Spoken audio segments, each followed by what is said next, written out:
सदाप्रभु परमेश्वर नाम धन्य हेउ। आज पुणी थरे आपण मानक सहित साक्षात करिवार सुजोग प्रभु देइचंती, सेथिपाई मो प्रभु को धन्यवाद दिए। आंभ मानकर मुक्तिदाता प्रभु जीसु ख्रीष्टଙ୍କ नामरे आपण मानक मोर हार्दिक शुभेच्छा और नमस्कार जनाए। आमे किए एही प्रसंग नहीं आमे ईश्वरଙ୍କ वाक्य अध्ययन करि आसुछु। आंभ मानकर परिचय कौन, सदाप्रभुଙ୍କ दृष्टि रे आमे किए, से आम मानक किपरि देखंती, एही जगत रे आम मानकर उद्देश्य कौन, एपरि अनेक विषय रे आमे देखि आसिछु।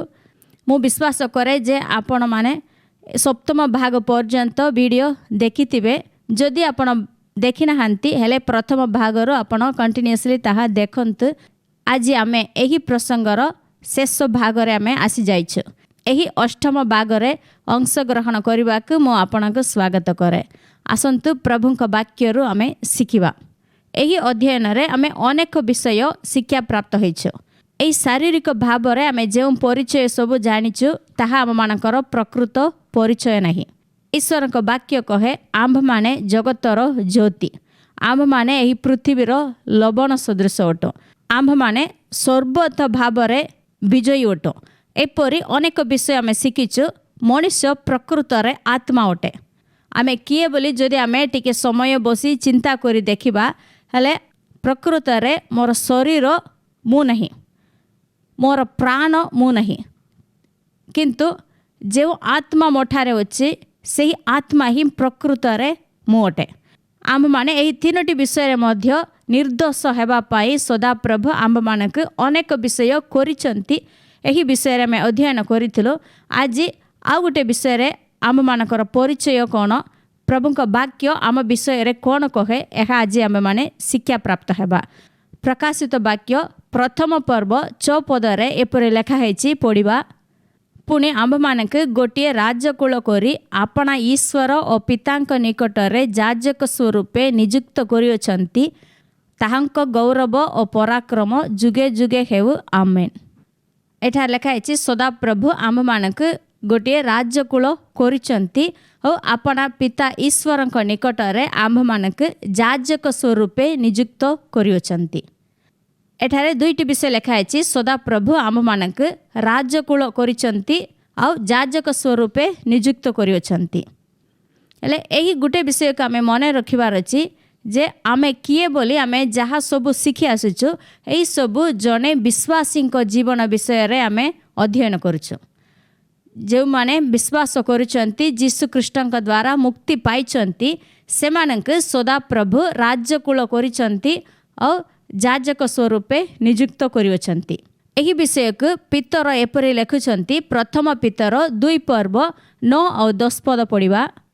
किंतु जे तुम्भ मानक अंधकार रु अपना आश्चर्य आलोक मध्य को आह्वान करियछंती, तुम्भ माने जेपरि ताहांक गुण कीर्तन कर, एथि निमंते तुम्भ माने एक मनोनीत वंश, राजकीय याजक वर्ग, पवित्र जाति, पुणी ईश्वरଙ୍କ निजस्व प्रजा होइछ। पूर्वरे तुम्भ माने प्रजा बाच्य नथिलो, किंतु एबे ईश्वरଙ୍କ प्रजा होइछ। पूर्वरे तुम्भ माने दया पाई नथिलो, मात्र एबे दया प्राप्त होइछ। सदाप्रभु आम मानक अंधकार रु अपना आश्चर्य आलोक मध्यक आम मानक आह्वान करिसंती। से आम मानक डाकिचंती, तांकर आश्चर्य आलोक मध्य रे आमे प्रवेश करिबाक देइछंती। एठारे अनेक विषय लेखा हेछि। आम माने तांकर मनोनीत वंश। सदाप्रभु आपणक मते मनोनीत करिसंती, ताहा द्वारा आम माने ईश्वरଙ୍କ आजि जानिछु। आम माने पवित्र जाति। एही जगत रे आमे अनेक परिचय आमे जानिछु। एही जातिर, एही कुटुंबर लोक, एही ज्ञाति बोली आमे अनेक विषय परिचय देथाउ। मु एही वंशर लोक, मु एही जाति, अनेक कथा आमे कहूछो। किंतु एठारे आम विषय रे लेखा हेछि आंभ माने पवित्र जाति। प्रभुଙ୍କ नामर धन्य हेउ जे आंभ माने आपण ओ मु पवित्र जाति होइछ। एठारे मध्य से एही 2टी पदक से कहउचंती, सदाप्रभु आंभ मानक राजकीय याजक वर्ग करिसंती। आंभ माने राजकीय याजक वर्ग ओटो।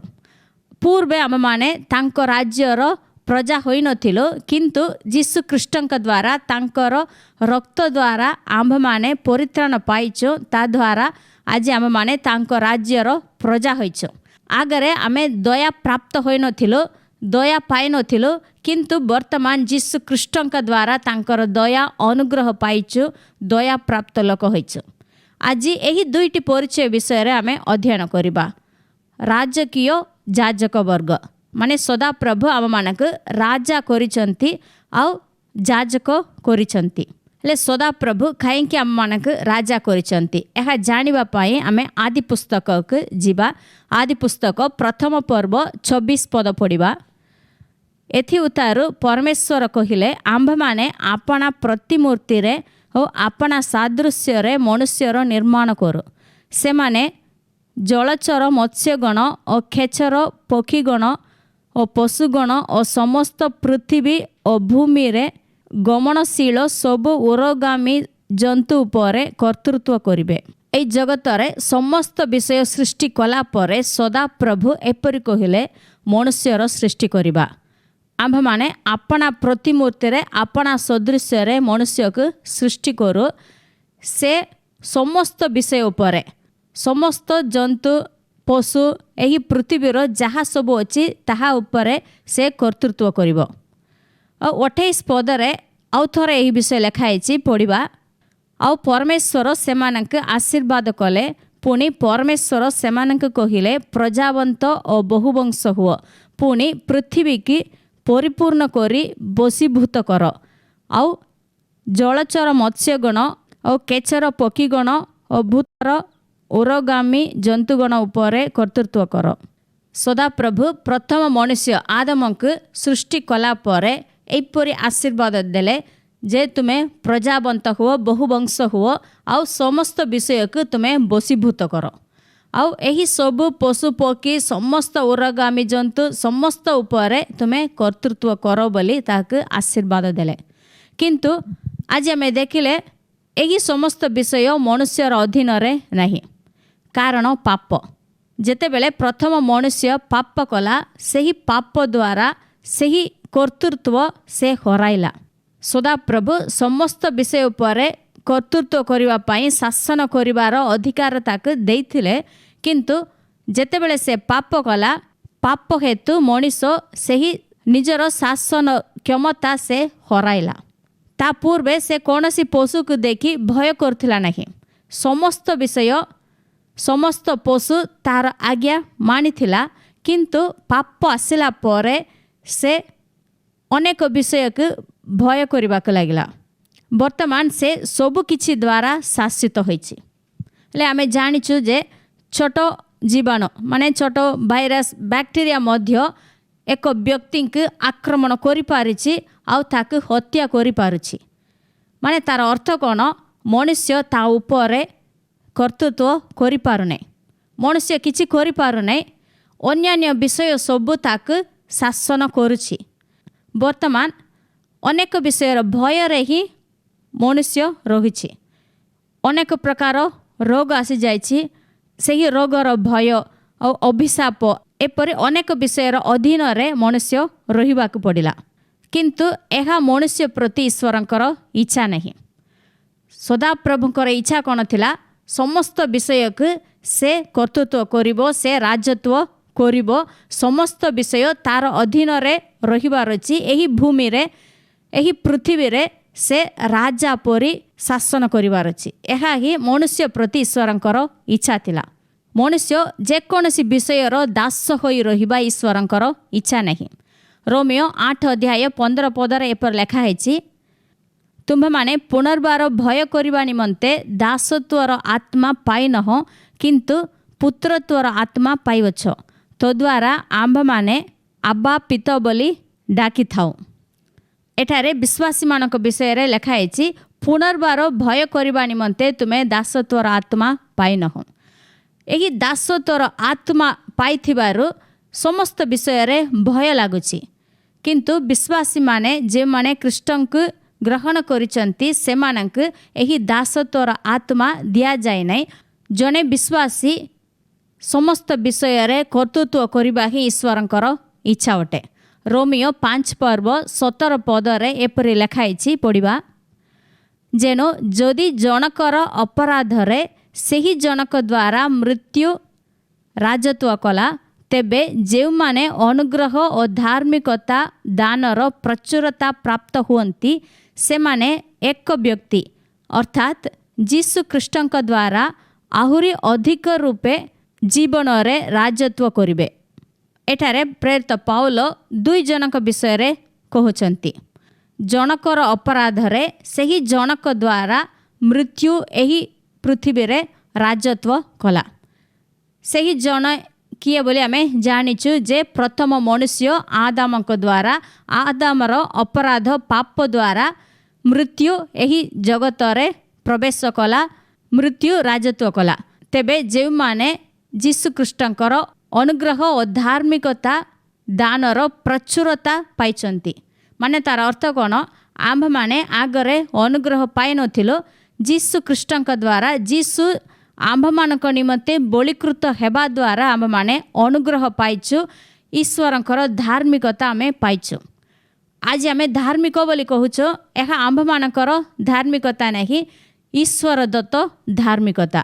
ଏହି ଧାର୍ମିକତା ଦାନ ଯେଉଁମାନେ ପ୍ରଚୁର ଭାବରେ ପାଇଛନ୍ତି, ସେମାନେ ସେହି ବ୍ୟକ୍ତି ମାନେ ଯୀଶୁଖ୍ରୀଷ୍ଟଙ୍କ ଦ୍ୱାରା ଆହୁରି ଅଧିକ ରୂପେ ରାଜତ୍ୱ କରିବେ, ଏହି ଜୀବନରେ ରାଜତ୍ୱ କରିବେ। ହେଲେ ଆପଣ ବୁଝିଥିବେ, ଜଣକ ଦ୍ୱାରା ଆଦମଙ୍କ ଦ୍ୱାରା ମୃତ୍ୟୁ ଆସିଲା, ମୃତ୍ୟୁ ରାଜତ୍ୱ କଲା। ଏବେ ଆଉ ଜଣେ ମାନେ ଦ୍ୱିତୀୟ ଆଦମ ଯେ ଯୀଶୁଖ୍ରୀଷ୍ଟଙ୍କ ଦ୍ୱାରା ଆମ୍ଭମାନେ ଜୀବନରେ ଆହୁରି ଅଧିକ ରୂପେ ରାଜତ୍ୱ କରିହେବ। ଏହା କିପରି ହେଲା? ମନୁଷ୍ୟ ଯେଉଁ ରାଜତ୍ୱ ହରାଇଥିଲା ତାହା ତାକୁ ପୁନର୍ବାର ଉଦ୍ଧାର କରି ଯୀଶୁ ଦେଇଛନ୍ତି। ଯେଉଁମାନେ ଅନୁଗ୍ରହ ଓ ଧାର୍ମିକତା ଦାନର ପ୍ରଚୁରତା ପାଇଛନ୍ତି, ସେମାନେ ଆଉ ଦାସ ହୋଇ ରହିବା ଈଶ୍ୱରଙ୍କର ଇଚ୍ଛା ନାହିଁ।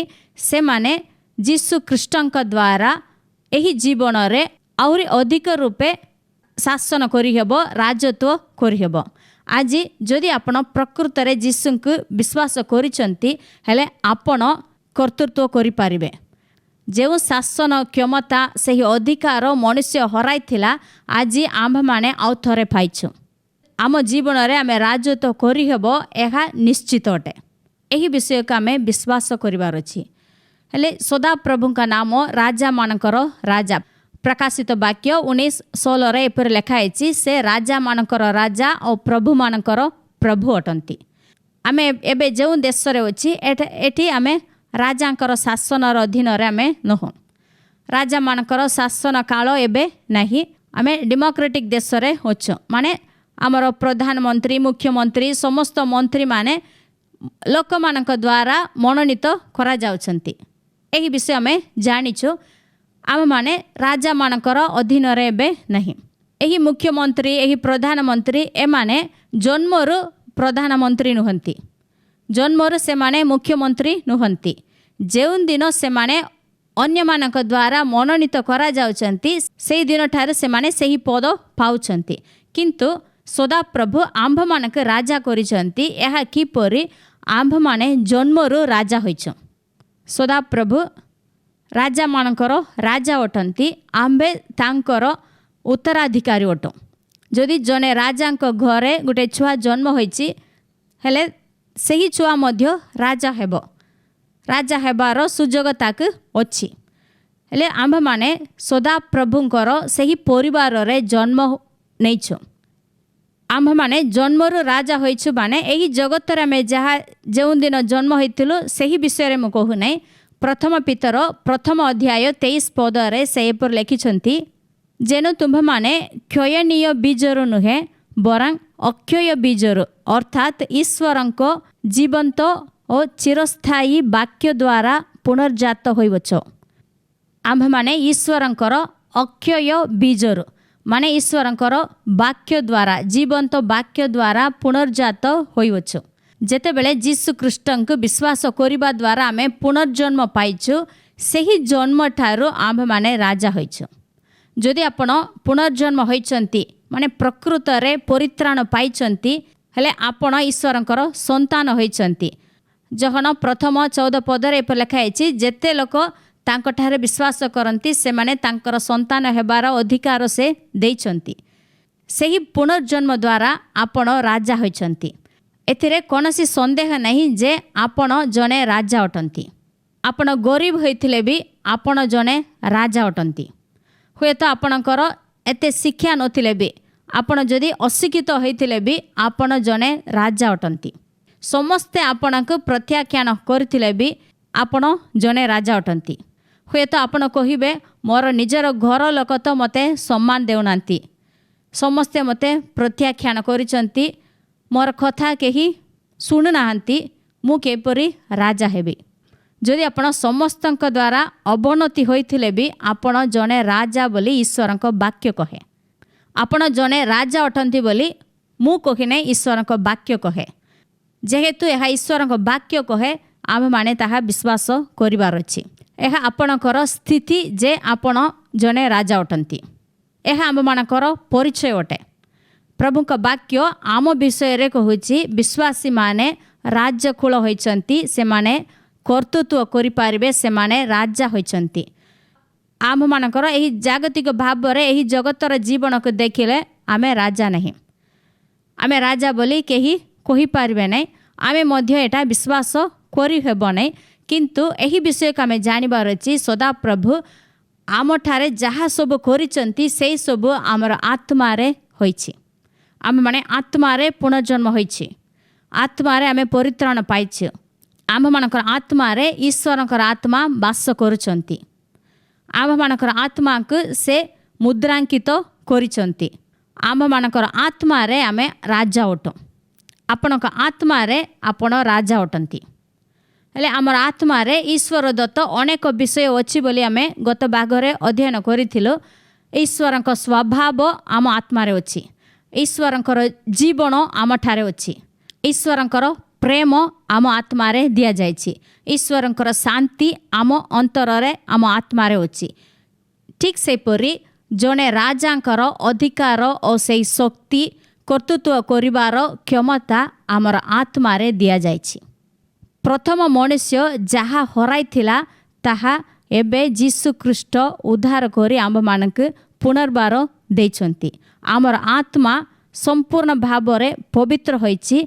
ताहा आम मानकर कार्यकलाप द्वारा नहीं, ताहांकर अनुग्रह रे केवल विश्वास द्वारा आम माने परित्राण पाइछु। एही कर्तृत्व करिवार शक्ति अधिकार मध्य आम माने पाइछु। हेले जीशु एही जगत रे जेतेबेले बास करुथिले जने सिद्ध मनुष्य माने परफेक्ट मैन जहाँ करिहेबो से सब जीशु एही जगत रे करुथिले। जीशु कौनसी विषय को देखि डर नथिले, केबे हेले भय कले कि जीशु कौनसी विषय पाई भीत हेले नहीं, विरक्त हेले नहीं। से जने सिद्ध मनुष्य भाव रे समस्त विषय उपरे कर्तृत्व करुथिले। से रोग उपरे कर्तृत्व कले, समस्त रोग को से आज्ञा देले ताहा छाड़िला। दुष्ट आत्मा मानक से आज्ञा देले से माने फले गले। समस्त विषय जीशुंकर कथा मानिले। से जने राजा परी समस्त विषय उपरे से नियंत्रण करुथिले, से शासन करुथिले। जेतेबेले नौकारे जाउथिले बहुत प्रचंड वायु हेला, पवन हेला, जड़ झंझा हेला, जीशु उठिले पवन को धमक देले। जीशु समुद्र को कहिले तुनि हो चुप रहो बोली कहिले, समस्त विषय शांति हेला। एही गोटे विषय उपरे जीशु शासन करि पार नथिले। एहा तांकर कंट्रोल रे आसिला नहीं बोली गोटे विषय मध्य नहीं। मृत्यु मध्य जीशुंकर कथा मानिला। समस्ते आश्चर्य हेले। जीशुंकर एही जीवन को देखि अनेक लोक माने आश्चर्य हेले। ए किए जे पवन और समुद्र ताहांकर कथा मानती बोली शिष्य माने मध्य आश्चर्य हेले। एपरि समस्त विषय को जीशु शासन करथिले। तांकर आज्ञा रे समस्त विषय को से नियंत्रण करथिले। उपदेशक 8 अध्याय 4 पदरे एपरि लिखाइछि, राजवाक्य पराक्रम विशिष्ट, पुणी तुम्बे कौन करुअछ एहा तांकु किए कहि पारे। एठार लिखाइछि राजवाक्य पराक्रम विशिष्ट। जीशु जने राजा स्वरूपे एही पृथ्वी रे समस्त विषय को आज्ञा देउथिले। तांकर वाक्य पराक्रम विशिष्ट थिला। तुमे कहीं एपरि कहूछ बोली केही तांक कहि पारिबे नै, तांक केही मध्य अटकाई पारिबे नहीं। समस्त विषय जीशुंकर अधीन रे थिला। माथ्यू 8 अध्याय रे लेखाइछि रोमियो सत सेनापति विषय रे जने सत सेनापति जीशुंक निकटक आसी प्रार्थना विनती करबाक लागिले। 6 पदर पढ़िबा, हे प्रभु मोहर दास पक्षाघात रोगरे अतिशय जंत्रणा पाई गृहरे शय्यागत अछि। जीशु ताहाकु कहिले, मु जाई ताहाकु आरोग्य करिबी। किंतु सत सेनापति उत्तर देले, प्रभु आपण जे मो घरे पाद पकाइबे मु एपरि योग्य नुहे, किंतु केवल पदे आज्ञा करंतु मोहर दास सुस्थ हेबो। मु जाई ताक सुस्थ करिबी बोली जीशु कहिले। किंतु सेही सत सेनापति से विजातीय लोक, से जने रोमियो, किंतु से जीशु को एते विश्वास कले जे जीशु पदे आज्ञा देले मोर दास जे मोर गृहरे अछि से सुस्थ हेबो। एपरि से विश्वास कले। कारण कौन? जीशुंकर आज्ञा एते शक्तिशाली अटे ताहा से जानिथिले। जीशु जने राजा अटंती, राजांको वाक्य पराक्रम विशिष्ट ताहा से विश्वास कले। आज जे माने एही जीशु ख्रीष्टंको विश्वास करूछंती सेमानंको मध्य सदाप्रभु राज्य कूल करिछंती। आपनको देखिबा समय रे जने राजांको परि सदाप्रभु देखंती। हेले जने विश्वासी एबे राजा होइछंती, तेबे से कोन करिबाक हेबो? से मु राजा होइछि, मु राजा बोली विज्ञापन करिवार आवश्यक नहीं। एहा काहाकु कहिबार दरकार नहीं। आम मानकर पोशाक परिवर्तन करिवार आवश्यक नहीं। मु राजा होइछि तो राजा परी पिंधिबी नहीं, दरकार नहीं। आम माने जे घरे बास करूछु सेही घर को परिवर्तन करिवार आवश्यक नहीं। हेले मु कोन करिवार अछि? सदा प्रभु आम मानक राज्यकूल करिसंती। आम मानकर परिचय आज आम मानक देइछंती। हेले आमे कोन करिवार अछि? आम मानकर मनोभाव परिवर्तन हेबार अछि। जने गरीब लोक परी मु आउ चिंता करिबार नहीं। हुए तो आजिर परिस्थिति रे अनेक अभाव असुविधा थाई पारे, किंतु मु जने गरीब लोक बोली आम माने आमर मन रे बा प्राण रे आमे चिंता करिबार नहीं। मु आत्मा रे राजा होइछि। सदा प्रभु मते राजा करिसंती। मु प्रकृत रे मोर प्रकृत मनुष्य जे मोर आत्मा ताहा राजा अटे। सेति पई मु राजा परी एई जगत रे बंचिबी बोली सब बेले सदा सर्वदा एही विषय का आमे ध्यान करिबार अछि। जदि सेही विषय का आमे बारंबार चिंता करूथिबो, ध्यान करिबो, हेले आम्भ मानकर कार्य सकल तार अनुसार परिवर्तन हेबो। हेले आपण राजा होइछंती बोली कहिले तार अर्थ एहा नहीं जे आपण अन्य मानक पिता मातांक नहले स्वामी स्त्रींक नहले आमर भाई भौणी मानक अन्य मानक शासन करिवा पाई सदा प्रभु राजा भाबरे नियुक्त करिनाहांती। अन्य मानकर शासन करिवा पाई सदा प्रभु आम मानक नियुक्त करिनाहांती। आमर जीवनक आम माने शासन करिवार अछि। मो जीवन रे जहा घटिबार अछि ताहाकु मो घटाइबार अछि। मो जीवनरो जेउ विषय बाहरिबार अछि ताहाकु मो आज्ञा देई ताहाकु बार करिबार अछि। मो जीवन उपरे मो शासन करिबार अछि। मो कर्तृत्व करिहेबो। हितोपदेश 18 पर्व 21 पद रे एपरि लेखा अछि, मरण और जीवन जिह्वार अधीन। जेउ माने ताकु भल जानती से माने ताहार फल भोगिबे। एठा लेखा अछि मरण और जीवन जिह्वार अधीन, माने आमर कथार अधीन रे मृत्यु और जीवन अछि। आमे जहा चाहिबो जेउ विषय का आमे कहिबो ताहार फल आमे भोगिबो। हेले आमे जानिचो राजा बोली कहिले राजांकर अधिकार सेही शक्ति तांकर वाक्य रे ही अछि। राज्य वाक्य पराक्रम विशिष्ट। आज आपण मु मध्य राजा होइछो, ता माने तार अर्थ कोन? आम्भ मानकर वाक्य आमे जेउ कथा सब कहूछु सेही वाक्य रे शक्ति अछि। ताहा जानी ताहा बुझी आमे कथा हेबार अछि। कारण मरण और जीवन जिह्वार अधीन। जदि मोर वाक्य मोर मुखरु मु जहा कहूछि ताहा एते शक्तिशाली अटे, हेले ताहा मु ठीक भाबरे व्यवहार करिवार अछि। आपण जहा चाहिबे सेही विषय रे आपण कहंतु। जदि असुस्थता अछि ताहाको आपण छाली जा बोले आपण आज्ञा दियंतु। जदि अभाव अच्छी असुविधा अच्छी दारिद्रता को आपण आज्ञा दियंतु मो जीवन ठारू तू चली जा बोली आपण कहंतु हेले मु कहिले एटा केमती जीव बोली आपण कहंतु नहीं जदि आपण विश्वास करिवे नहीं हेले आपणक द्वारा एटा हेबो नहीं सदा प्रभु मते राजा करिसंती राजांकर अधिकार सेही शक्ति मो वाक्य रे अछि बोली सेही विषय को विश्वास करी जदि आपण कहिबे सेही दरिद्रता सेही अभाव आपणक जीवन ठारू छाली जीव आपण ताहा देखिबे जदि कोनसी अभांचित विषय जो विषय को आपण चाहंती नहीं ताहा आपणक जीवन रे अछि हेले आपण आज्ञा दियंतु जदि आपण कोनसी कु अभ्यास मंद विषय को अभ्यास करिसंती जो मंद अभ्यास आपण छाड़ी पारनांती हेले आपण ताहाको मध्य आज्ञा दियंतु मो ईश्वरंकर धार्मिक लोक मो राजा होइछि मो आउ एही कु अभ्यासर दास नहीं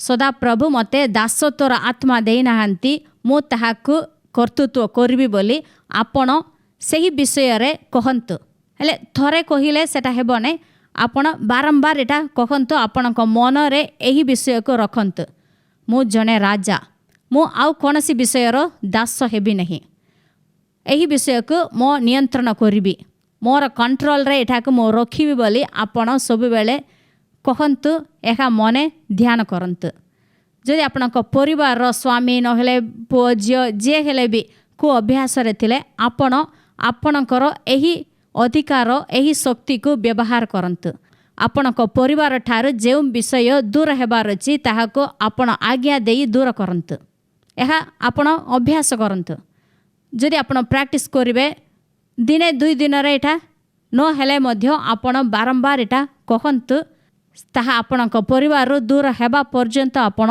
कहंतु जदि आपणक परिवार रे केहिले अवांछित खराब संपर्क रे जड़ित होइछंती हेले सही संपर्क को आपण अभिशाप दियंतु आपणक वाक्य पराक्रम विशिष्ट एका जानी आपण सही विषय को अभिशाप करंतु ताहा मो परिवार ठारू दूर होई जा बोली आपण कहंतु हेले जीसु एही विषय को शिक्षा देले मार्क 11 पर्व रे जीसु डिमरी गछ को अभिशाप देले ताहा द्वारा शिष्य मानक एही कथा सिखाइले जीसु कहिले जदि तुमे एही पर्वत को तो उठी समुद्र रे जाई फड़ बोली कहिबो आउ विश्वास रे किछि मध्य हृदय रे संदेह न करी विश्वास सह कहिले ताहा घटिबो एहा जीसु आम मानक कहिचंती कारण कोन आम माने राजांकर संतान होइछु राजांकर अधिकार आम मानक दिया जाइछि सेति पई ताहाक आमे विश्वास करी व्यवहार कले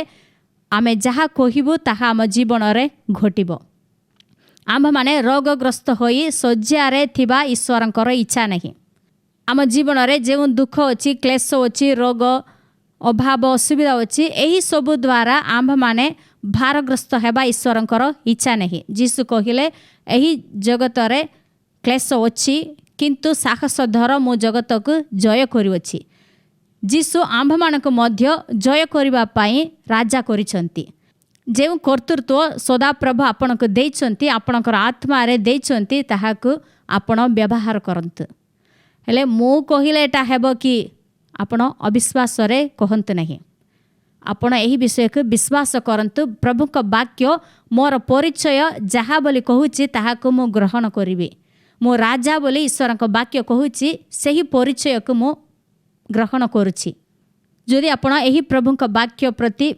संपूर्ण विश्वास करिवे और आपणक जीवन रे व्यवहार करिवे अभ्यास करिवे हेले आपण धन्य कारण सदा प्रभु का वाक्य अनुसार आपण जहा कहिवे ताहा आपणक जीवन रे घटिबो आपणकर कथा अनुसार आपणकर जीवन आपणकर परिवार आपणक पिला माने समस्ते परिवर्तन हेबे एहाक आपण देखि पारिबे आ द्वितीय परिचय एठा लेखा है सदा प्रभु आम मानक जाजक स्वरूपे नियुक्त करिसंती जाजक बोली कहिले आपण जानिथिबे पुरातन नियम रे सदा प्रभु लेवियो मानक जाजक स्वरूपे नियुक्त करथिले ईश्वरंकर मंदिर रे 3टा भाग थिला बाहरे प्रांगण थिला तापरे पवित्र स्थान ता भितरे महापवित्र स्थान थिला हेले केवल लेवियो माने एही पवित्र स्थान रे प्रवेश करि पारिबे लेबीय माने ईश्वरंकर सेवा आराधना करिवे बलि उत्सर्ग करुथिबे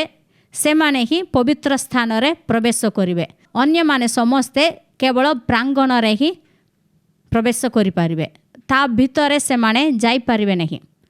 आउ सही लेबीय मानक मध्य रे जे प्रधान याजक हेबो सही महायाजक वर्षक थरे महापवित्र स्थान रे प्रवेश करि पारिबो।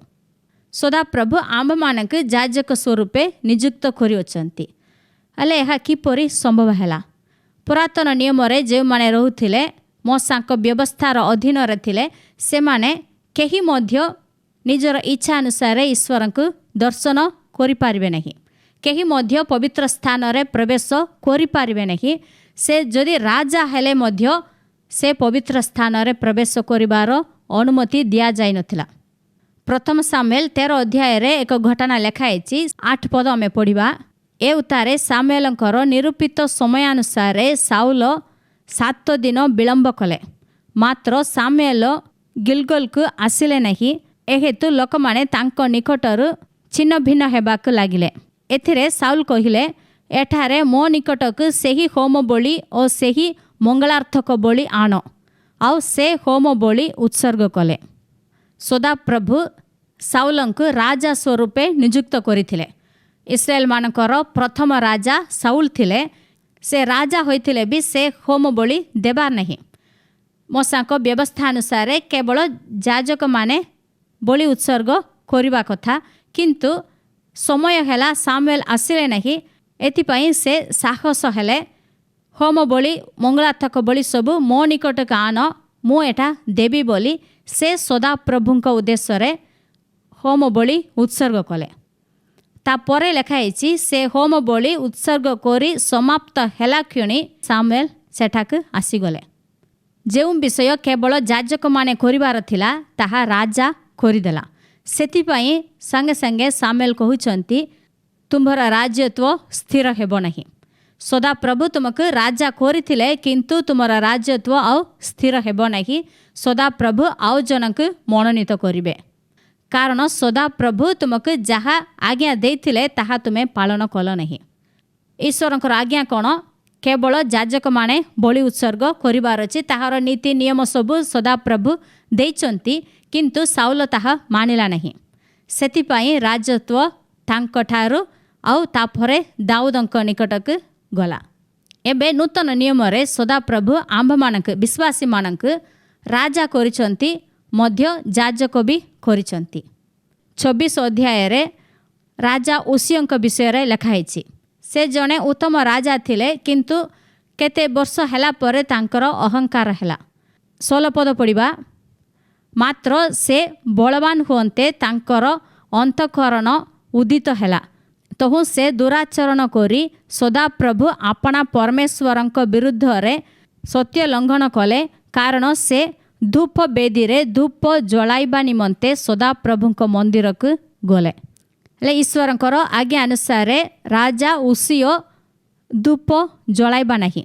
धूप बेदी रे धूप देबा सेही सबु काम केवल याजक माने करिवार थिला किंतु से ईश्वरंक मंदिर रे प्रवेश कले आउ सेही धूप बेदी रे धूप जलाइले। समस्ते याजक माने तांको मना कले किंतु से मानिले नहीं। ताहा फल कौन है तांको कपाल रे कुष्ठ रोग आसला। से जने कुष्ठी हेले। पुरातन नियम रे मोसांक व्यवस्थार अधीन रे जेते लोक थिले से माने ईश्वरंकर लोक थिले भी ईश्वरंकर निकटवर्ती होई पारले नहीं। मते बहुत इच्छा लागुची मो ईश्वरंक मंदिर भीतर के जीवी बोली केही मध्य जाई पारिबो नहीं। छोट पिला मध्य जाई पारिबो नहीं। एते पवित्र ईश्वर आज आंभ मानक तांकर निकटवर्ती कराइछंती। आंभ मानक से याजक स्वरूपे नियुक्त करिछंती। एहा किपरि संभव हैला? जीशु ख्रीष्टंकर कलवारी क्रूस द्वारा तांकर बलि द्वारा आंभ माने एही सुजोग पाइछु। एब्री 4 पर्व 16 पद पढ़िबा। अतएव आस कृपा प्राप्ति निमंते पुणी उपयुक्त समय रे उपकारक अनुग्रह पाइबा निमंते आंभ माने साहस रे अनुग्रह सिंहासन निकटक जाऊ। एठारे आंभ मानक आह्वान करा जाइछि जे आस अनुग्रह पाइबा पई ईश्वरंकर कृपा प्राप्ति निमंते ଆଉ ଆମମାନଙ୍କର ସାହାଯ୍ୟ ପାଇବାର ଅନୁଗ୍ରହ ନିମନ୍ତେ ଆମମାନେ ଈଶ୍ୱରଙ୍କର ଅନୁଗ୍ରହ ସିଂହାସନ ନିକଟକୁ ସାହସରେ ଯିବା। ଆମେମାନେ ଆଗରେ ଦେଖିଲୁ ସାଉଲ ଔସିଆ ରାଜା ଯେଉଁମାନେ ସାହସ କଲେ ଈଶ୍ୱରଙ୍କ ନିକଟବର୍ତ୍ତୀ ହେବା ପାଇଁ ସାହସ ଧରିଲେ ସେମାନେ ଦଣ୍ଡ ପାଇଲେ। ଏଠାରେ ଆମ୍ଭମାନଙ୍କୁ ମାନେ ବିଶ୍ୱାସୀମାନଙ୍କୁ ଆହ୍ୱାନ କରାଯାଉଛି ଯେ ଈଶ୍ୱରଙ୍କର ଅନୁଗ୍ରହ ସିଂହାସନ ନିକଟକୁ ସାହସରେ ଆମେ ଯାଉ। ସଦାପ୍ରଭୁଙ୍କ ମନ୍ଦିରରେ ସେହି ମହାପବିତ୍ର ସ୍ଥାନରେ ଅନୁଗ୍ରହ ସିଂହାସନ ଥିଲା, ମାନେ ନିୟମ ସିନ୍ଧୁକ ଉପରେ ପାପାଚ୍ଛାଦନ ଥିଲା। ସେହି ବିଷୟକୁ ମେର୍ସି ସିଟ୍ ମାନେ ଈଶ୍ୱରଙ୍କର ଅନୁଗ୍ରହ ସିଂହାସନ ବୋଲି ଆମେ କହୁଛୁ।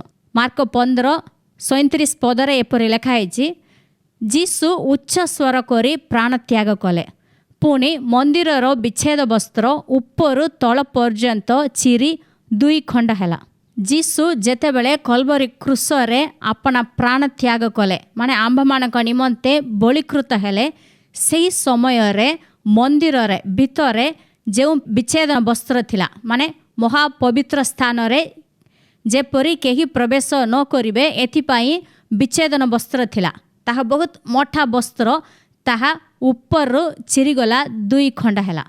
ସଦାପ୍ରଭୁ କହିଲେ, ଏବେ ସମସ୍ତେ ମହାପବିତ୍ର ସ୍ଥାନରେ ପ୍ରବେଶ କର, ସମସ୍ତେ ଏହି ଅନୁଗ୍ରହ ସିଂହାସନ ନିକଟକୁ ଆସ ବୋଲି ସଦାପ୍ରଭୁ ସେହି ବିଚ୍ଛେଦ ବସ୍ତ୍ର ଚିରିଦେଲେ।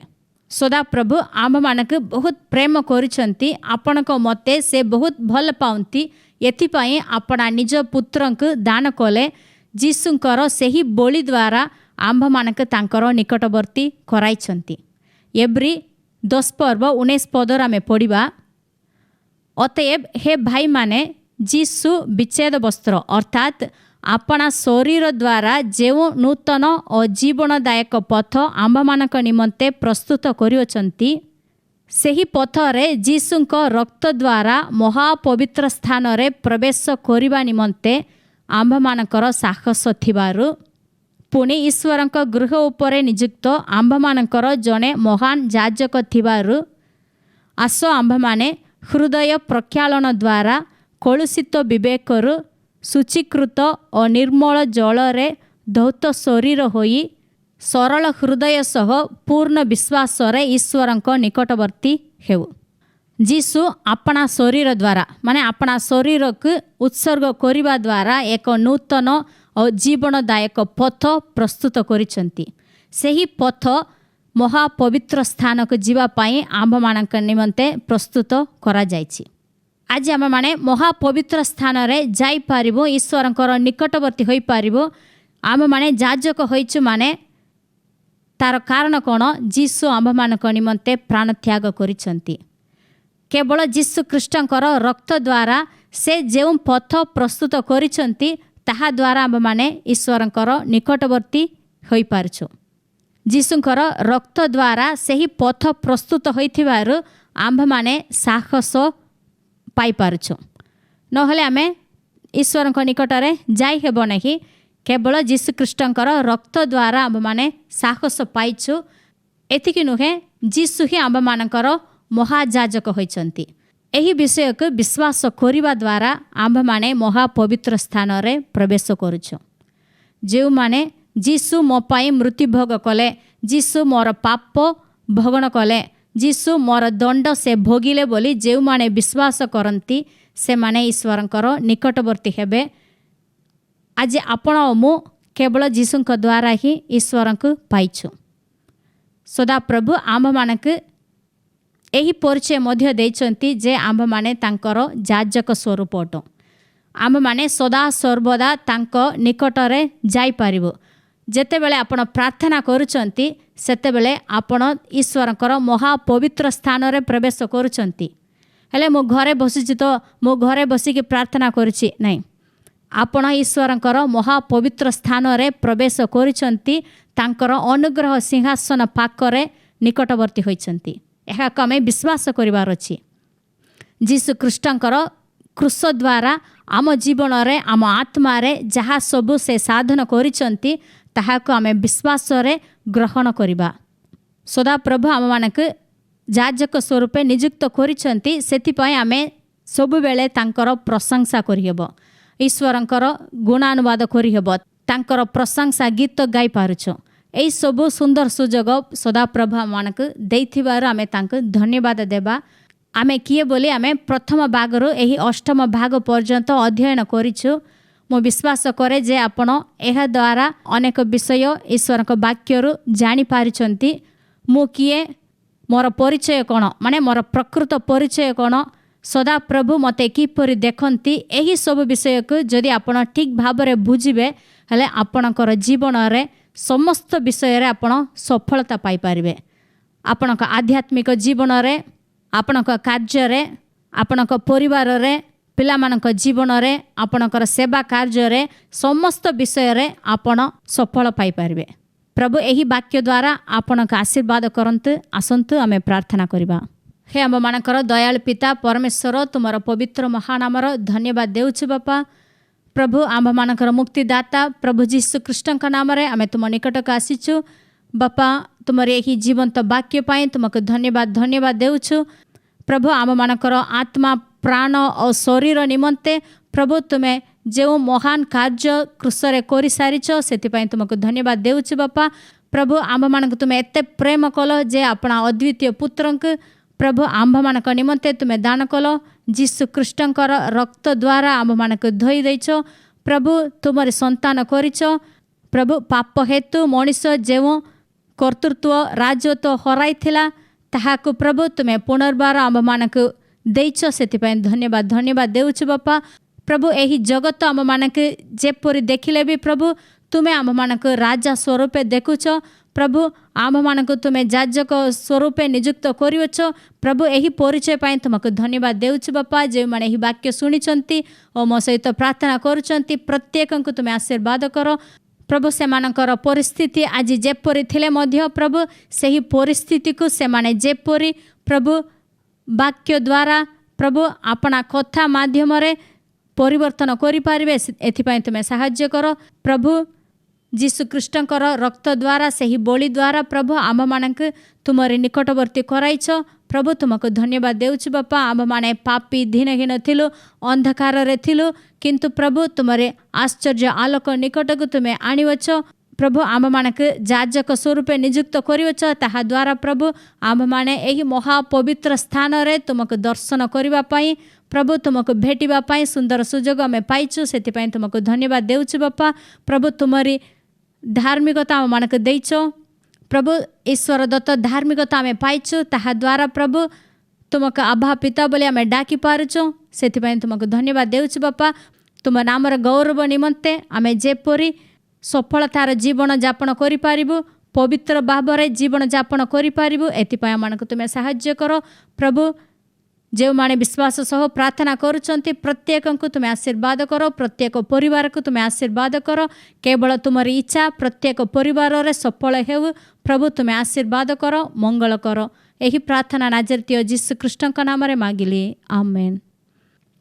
ଯଦି ଆପଣ ଏହି ବାର୍ତ୍ତା ଦ୍ୱାରା ଆଶୀର୍ବାଦ ପାଇଛନ୍ତି ତେବେ ଆପଣଙ୍କର ବନ୍ଧୁ ଏବଂ ସମ୍ପର୍କୀୟମାନଙ୍କୁ ଏହା ସେୟାର କରନ୍ତୁ।